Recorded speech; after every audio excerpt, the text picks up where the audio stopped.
Finally, Bold and Beautiful revealed what Thomas had been up to since being expelled from Forrester, even as they prepared him for a triumphant comeback. Meanwhile, a few missed opportunities and odd storytelling sequences made us wonder if an extremely crucial detail ended up being left off the final product. Fast-forward fashion, when Hope and Steffi suddenly appeared waiting for reviews of the newest Hope for the Future collection, I was utterly taken aback. But it turns out that HFTF supposedly released 2 lines within 2 months of one another after going for a very long time without releasing anything at all. It's understandable why Eric and Zen's version received such negative reviews. They have just 2 months to release those fresh designs. Then it dawned on me. Bold and Beautiful must have jumped at least a few months into the future at some point over the previous 2 months. How else to explain that Hope's line once more had Forrester Creations' future in their hands? This made more sense to me when I gave it more attention. After all, the November fashion presentation by Thomas was intended for consumers. So a substantial amount of time must have elapsed in order for Eric and Zen's line to be in the universe, waiting for reviews contrasting it to the job completed by Thomas. Time goes by. My time jump notion seemed even more plausible when I considered the entire canvas. Like most viewers, I wondered when Bill and Shayla's relationship should have started when it was first made public that they were dating. Deacon was after all her roommate at the time, and he was making every effort to keep an eye on her. It would seem difficult for her to have a tight, intimate relationship with Bill while simultaneously keeping his bed warm at night.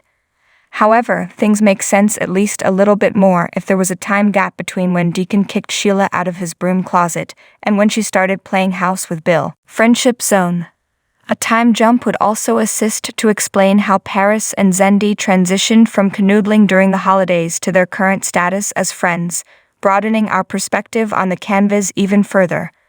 Bold and Beautiful is notorious for speeding relationships and informing us about things rather than showing them to us, but this may be the only instance in which they were able to do it almost totally off-screen. Consider this. At Eric's Christmas party, Zend and Paris were joyfully dating. Thomas was kicked out of Eric's house and fired by his family the following day, in actual time less than a month later, let alone on the show, where a single day can frequently be broken up into several episodes. Thomas and Paris are living together, and she has grown to be his biggest supporter. In relation to friendships, a temporal shift could also explain why Hope and Steffi are now close friends. Similar to how Taylor and Brooke instantly became best friends, so have their daughters. When talking about Thomas's future at the company, Steffi even went so far as to support Hope instead of Thomas. Katie, kiss me. Did you kind of anticipate that Katie would kiss Bill as Sheila watched the Friday show end? How far will she go to keep her ex-husband away from Sheila, and how far would Carter go to accommodate her?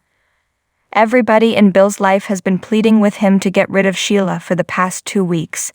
It appeared as though Brooke would be the one to reach him when she attempted to bring up their common past.